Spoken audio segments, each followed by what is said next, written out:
Esta proteína, la hemoglobina,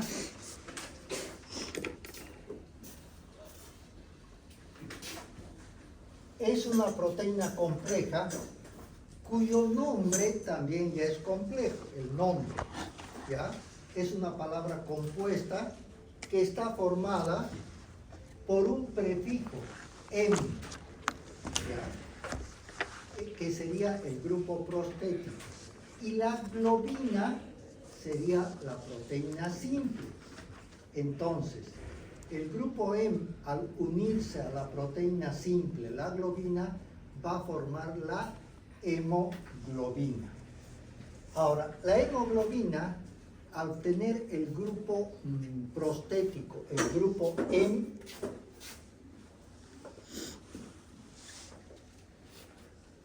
es una estructura formada por 4 componentes laterales a base de nitrógeno, ¿ya?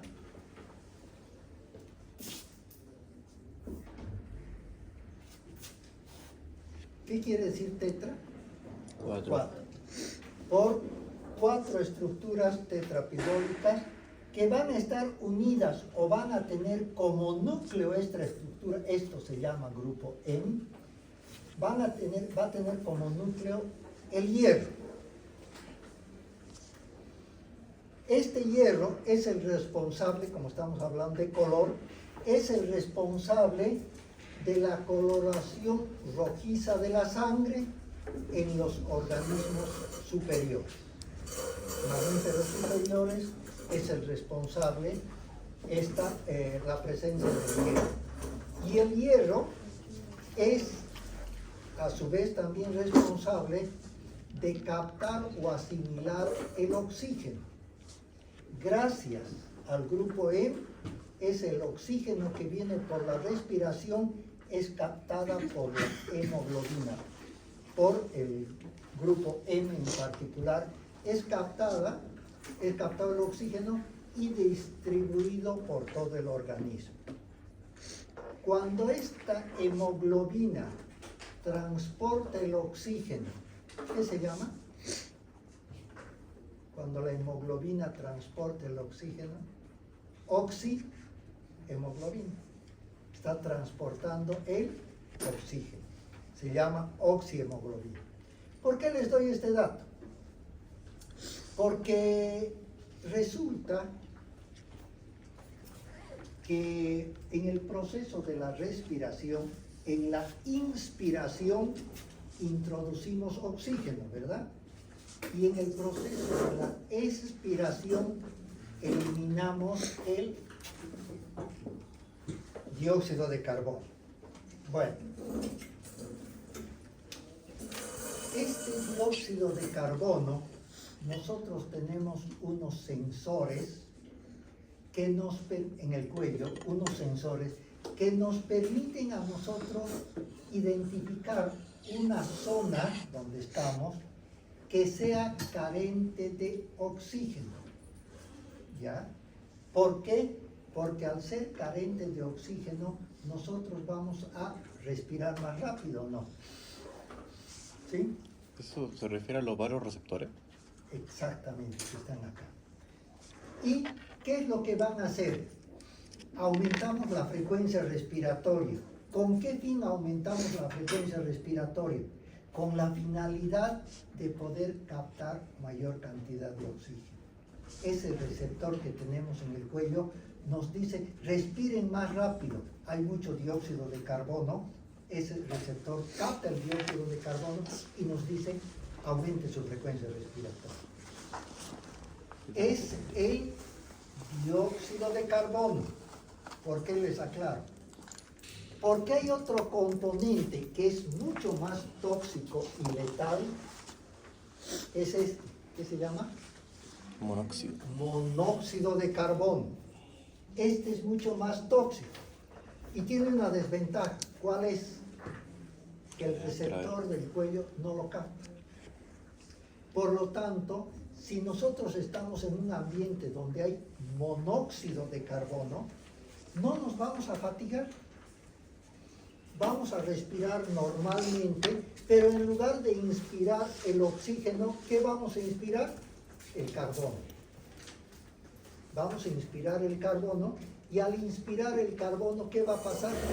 Esta hemoglobina que se llama, cuando transporta lo correcto el oxígeno, se llama oxihemoglobina, pero ahora como no tenemos el receptor que reconoce, la hemoglobina va a captar ¿qué? El carbono en la inspiración. En el ambiente hay humo. Respiramos el humo, no nos va a afectar, entre comillas.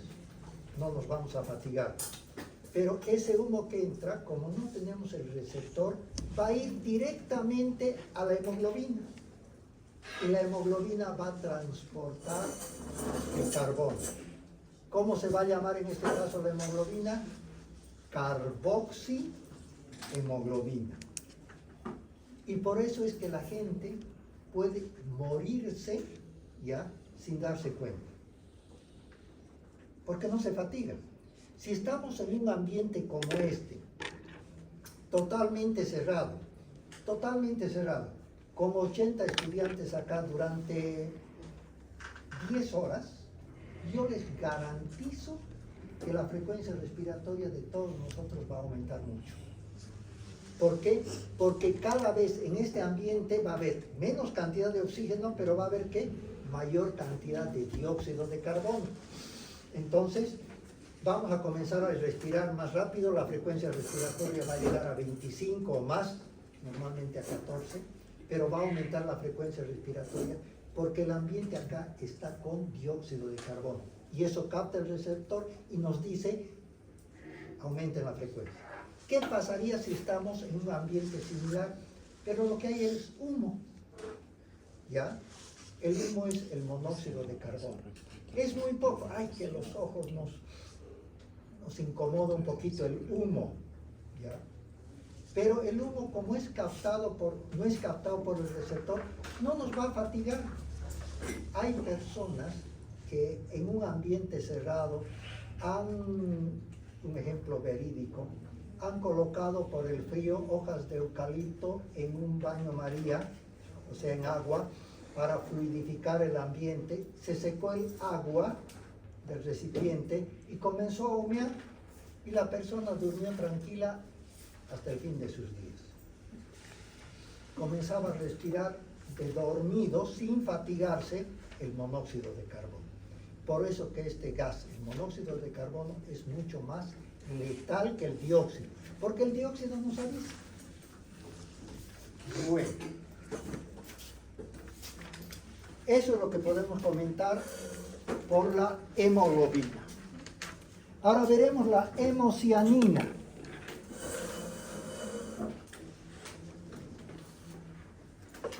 Es una cromoproteína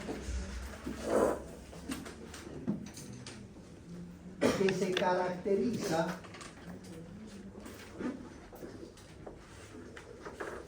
porque su grupo M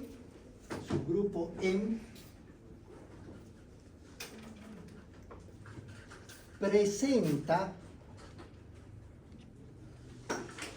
como núcleo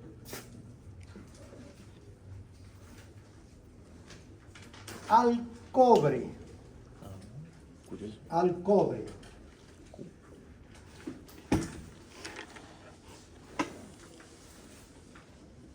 Dándole una coloración azulada.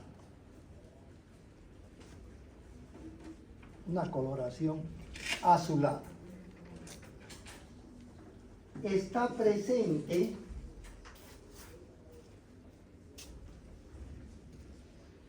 en el sistema vascular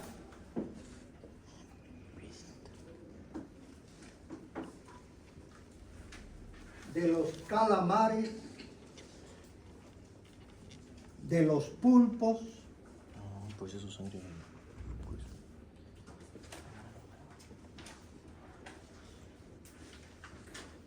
Bien. Entonces, estas glucoproteínas tienen también, como el nombre nos indica, hemocianina. Hemocianina. Quiere decir que tiene el grupo M. Y el grupo M es la misma estructura tetrapirólica, pero en lugar de tener el núcleo como la hemoglobina, el hierro, tienen el cobre, ¿ya? Y eso les va a dar una coloración oscura. Puede ser negra, puede ser azulada, ¿ya? ¿De qué viene? ¿Qué quiere decir cianosis? Falta de oxígeno. ¿Ya? En cuanto a la coloración. Azulado. Azulada, negruzca, ¿sí? ¿Ya? Precisamente por esa relación que tiene, el cobre va a dar una coloración oscura al sistema vascular, al líquido que transporta. ¿Pero de quiénes? De los animales inferiores como los pulpos, los calamares. No sé si ustedes han visto en alguna película, o tal vez alguien personalmente, cuando se corta uno de los segmentos del pulpo, no sale sangre. ¿Qué sale? Una mancha negra. Es por el sistema vascular que tienen de la hemocianina. También en este grupo estaría la clorofila, ¿ya?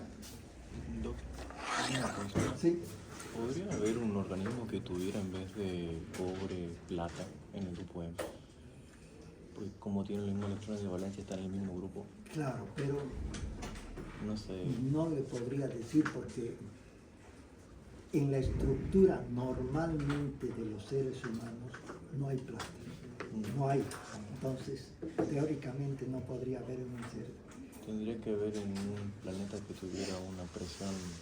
Tal vez, pero en los seres humanos, cuando hemos visto macro y microelementos, no se menciona la plata. Entonces, mal podría tener dentro de nuestro organismo esa estructura. Bueno, la clorofila. Tiene también, bueno, la clorofila, ¿qué es? Es un componente que se encuentra en los vegetales y es el responsable de la fotosíntesis.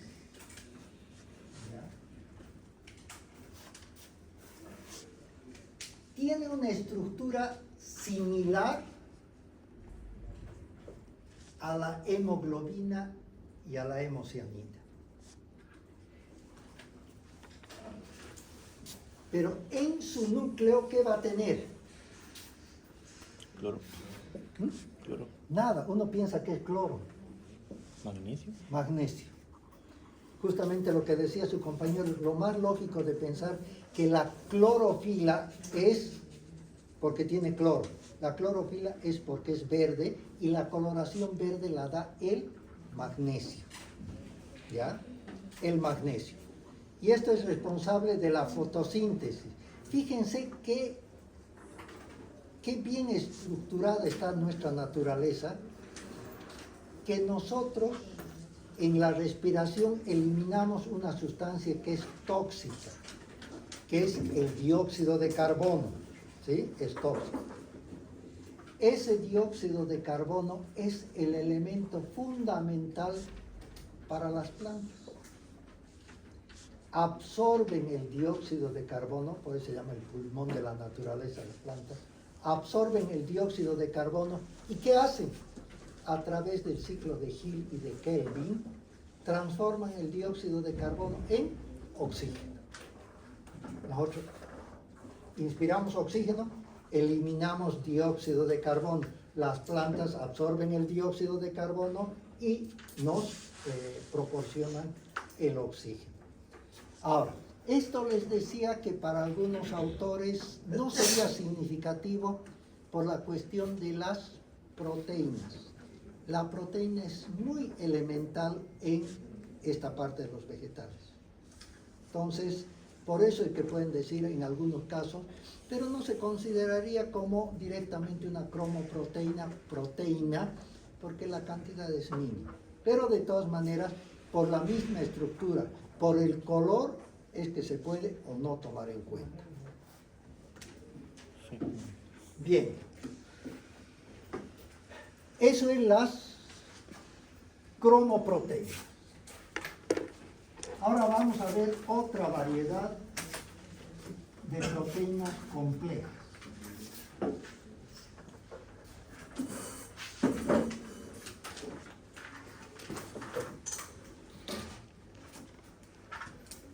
Las glucoproteínas.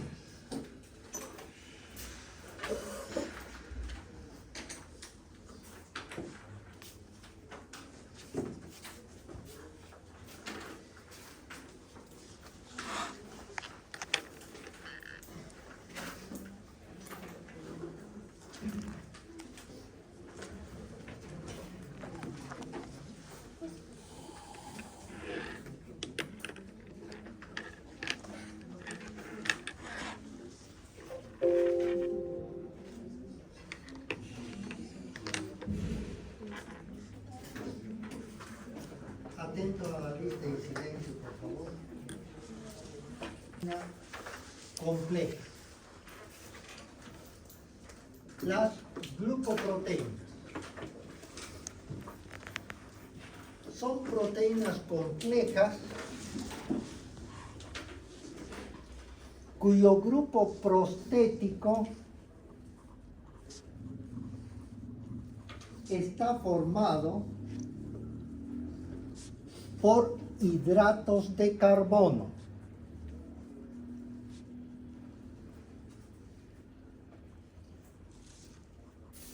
Generalmente de la variedad hexosa.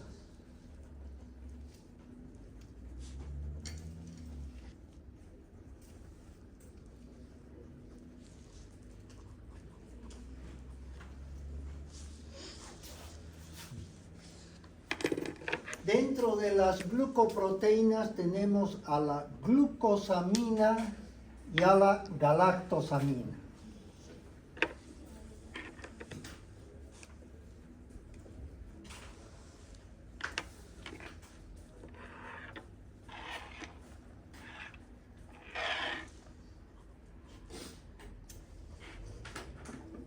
Bien. Bueno, el nombre nos va a indicar, voy a reiterar, pero decimos que las proteínas complejas que corresponden al grupo de las glucoproteínas tienen como grupo prostético un hidrato de carbono. Generalmente es hexosa. ¿Hexosa qué quiere decir? Que tiene 6 átomos de carbono. Eso es hexosa. Si se llamara pentosa, ¿cuántos átomos serían? 5. Tetrosa, 3. Cuatro. Triosa, 3, ¿no? Entonces, variedad de hexosas quiere decir que la mayoría del grupo prostético que forma las glucoproteínas son hexosas. Acá tenemos, ya adelantándonos un poco, la glucosa es una hexosa y la galactosa es otra hexosa. Bueno, glucosamina es una proteína compleja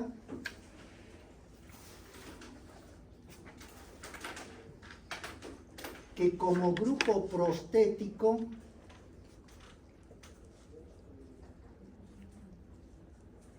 tiene a la hexosa glucosa. A la hexosa glucosa. Está presente en organismos superiores, en particular a nivel de la membrana plasmática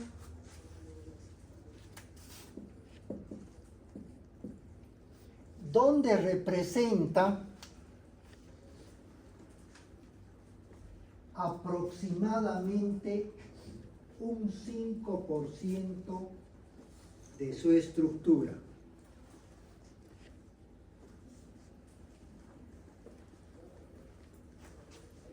Recibe el nombre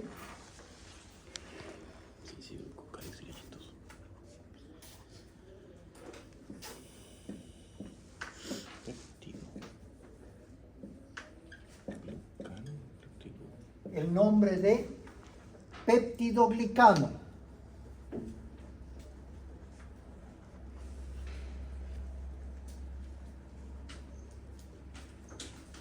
Y actúan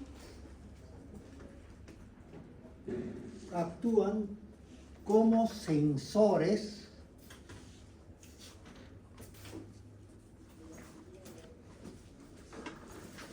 o como mensajeros.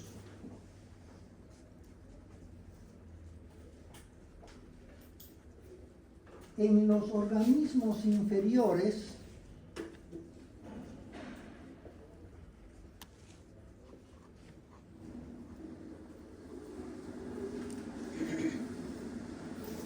como los insectos y crustáceos, forman parte del exoesqueleto.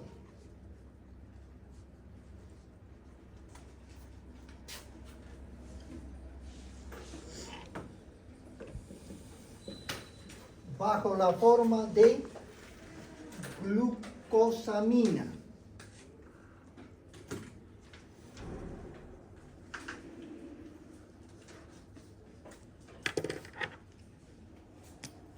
En las paredes de las bacterias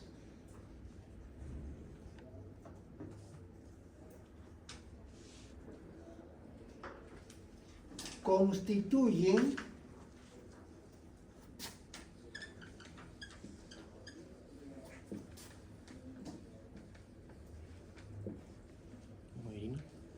la capa de mureína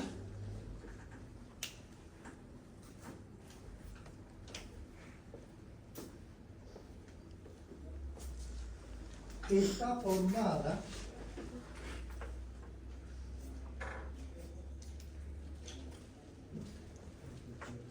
por el ácido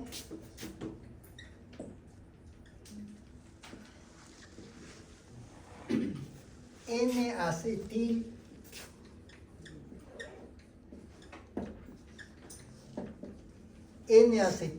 murámico, N-acetilmurámico y N-acetil, de ahí viene el nombre,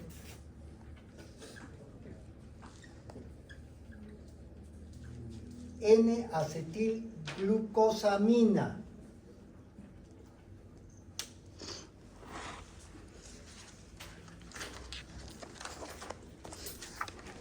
Bien.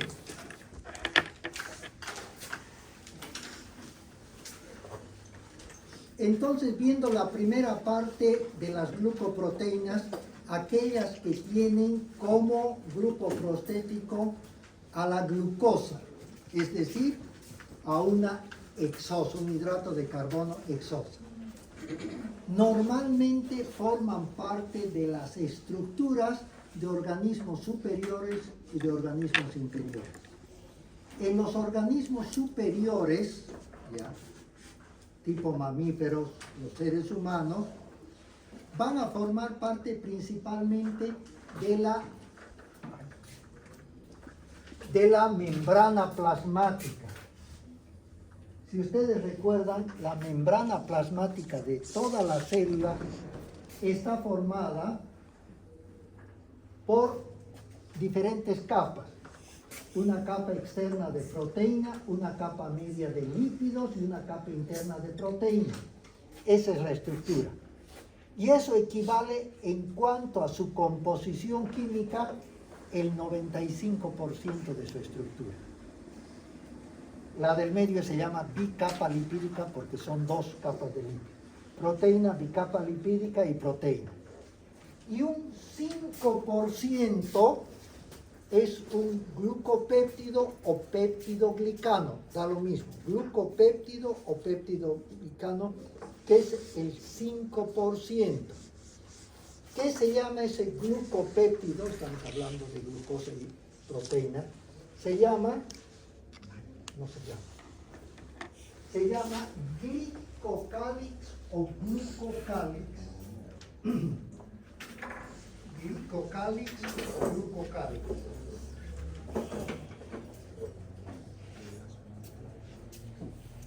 Si ustedes recuerdan, habíamos comentado que es una especie de sensores arborizantes, una estructura muy sencilla, pero tiene la capacidad de reconocer las sustancias que están entrando a la célula. ¿Ya? Ese es su principal papel, y esto está constituido por hidratos de carbono y proteínas. En realidad, la cantidad de hidratos de carbono que llevan es relativamente pequeña. Es mucho más las proteínas que los hidratos de carbono. Bien, acá también está el ácido ciálico, condroítico, donde están en las vértebras, en los cartílagos intervertebrales, en la saliva, en todo eso también están parte de la glucosamina. ¿Para qué se utiliza también la glucosamina? Hay unos sobrecitos. Ah, como reenergizante. Hepatoprotector. Cuando una persona ha consumido un poquito de exceso de bebidas alcohólicas, se le puede dar glucosamina. ¿Para qué? Como un protector hepático. Pero no lo tomen como tutoriales. Bueno, les decía, por ejemplo, que en este caso de las bacterias, la bacteria tiene una pared celular, las bacterias, que es diferente de los vegetales. Por eso que las bacterias no se puede considerar tan vegetal o tan animal, porque tienen sus características propias. La pared celular de las células vegetales es principalmente celulosa, pero de las bacterias no tienen celulosa su pared, se llama capa de mureína. Eso se llama la pared celular de las bacterias. ¿Y cómo está constituida esa capa de mureína? Por el ácido N-acetilmuránico y el ácido N-acetilglucosamina. Ahora veremos la galactosamina.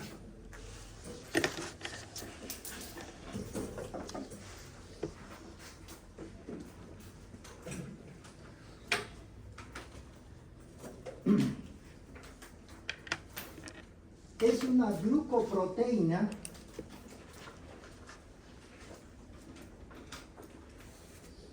que tiene como grupo prostético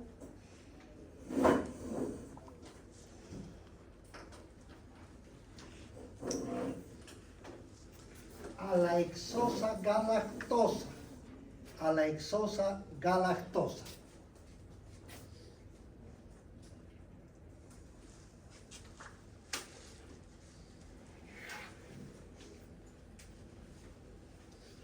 participa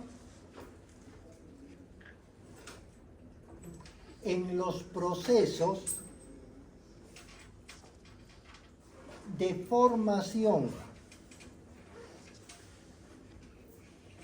del tejido muscular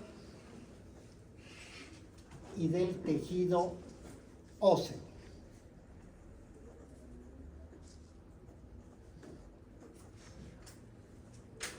Fíjense que las dos glucoproteínas tienen como grupo prostético hexosas, es decir, hidratos de carbono de 6 átomos. Unos tienen la glucosa y otros tienen la galactosa. Veremos las nucleoproteínas. Nucleoproteínas. Ah, así.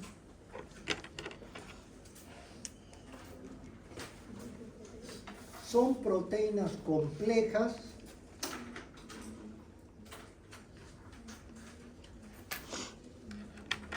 cuyo grupo prostético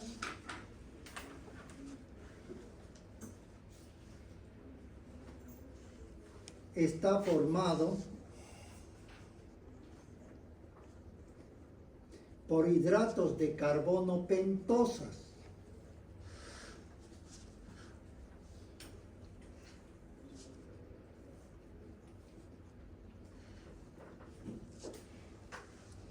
se encuentran presentes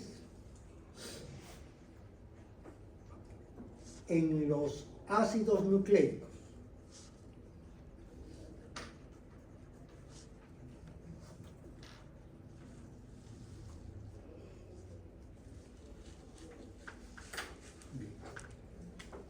¿Por qué se denominan nucleoproteínas? Porque tienen como parte del grupo prostético a los ácidos nucleicos. ¿Y cómo están constituidos los ácidos nucleicos?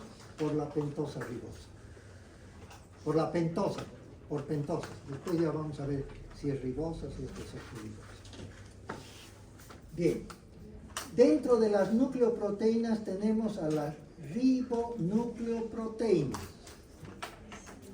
Ribonucleoproteínas.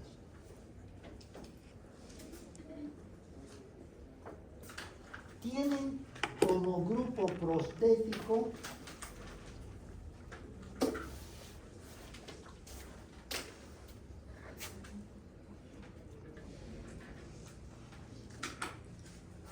a la pentosa ribosa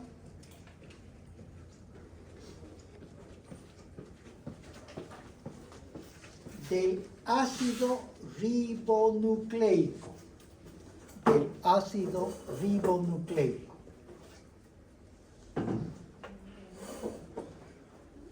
Es el responsable de manera general de la síntesis de las proteínas. De la síntesis de las proteínas.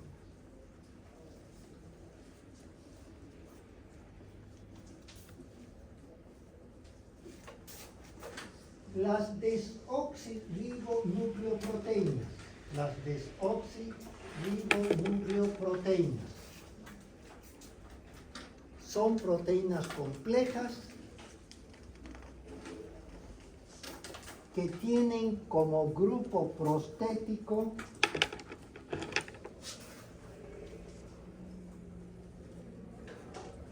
la desoxirribosa, la pentosa, póngale para acordarse mejor, la pentosa desoxirribosa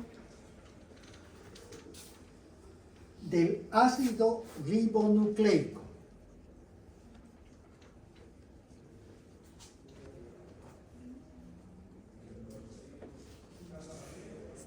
Y en su conjunto tienen como principal función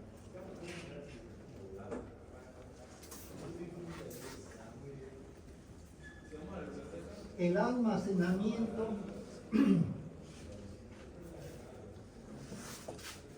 y la transmisión de los caracteres hereditarios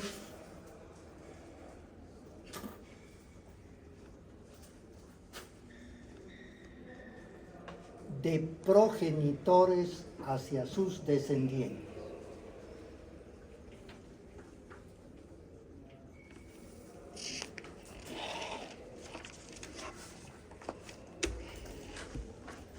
Bien, entonces en este grupo, nucleoproteínas, si ustedes quieren, tienen como grupo prostético a los ácidos nucleicos. Y los ácidos nucleicos tienen como estructura fundamental las pentosas. En este caso, la pentosa ribosa en las ribonucleoproteínas y en las desoxirribonucleoproteínas otra pentosa que es la desoxirribosa. En las ribonucleoproteínas van a actuar de manera fundamental en la síntesis de las proteínas, en el armado de las proteínas. ¿Se acuerdan que hemos visto al principio anabolismo, catabolismo? ¿Ya? El armado, en el anabolismo van a participar acá, que sería la síntesis de las proteínas. ¿Y las desoxirribonucleoproteínas en qué? El famoso ADN, ¿ya? En el famoso ADN, porque es el responsable de la transmisión de los caracteres hereditarios de progenitores a los descendientes y también el almacenamiento de la información. Bien, ¿hasta acá alguna pregunta? Para concluir el tema, nos falta enzimas, ¿ya? Enzimas, la primera parte es cortita y lo que nos interesa de sobremanera es la clasificación de las enzimas. Esto es importante porque van a ver ustedes que esa clasificación de las enzimas tiene números, ¿ya? Y eso es importante que los conozcan porque en algunos tratados no les van a decir óxidos reductasas o no les van a decir transferasas. En lugar de óxidos reductasas les van a decir las enzimas del grupo 1. Ustedes ya tienen que saber que el grupo 1 son óxidos reductasas. Transferasas, ligasas, liasas y qué función desempeñan, eso es lo que vamos a ver la próxima clase. Una vez que terminemos, ahora ya les digo, salvo que no haya clases la próxima, pero si hay clase vamos a concluir el tema de proteínas y por lo tanto de esa clase la siguiente sería la evaluación.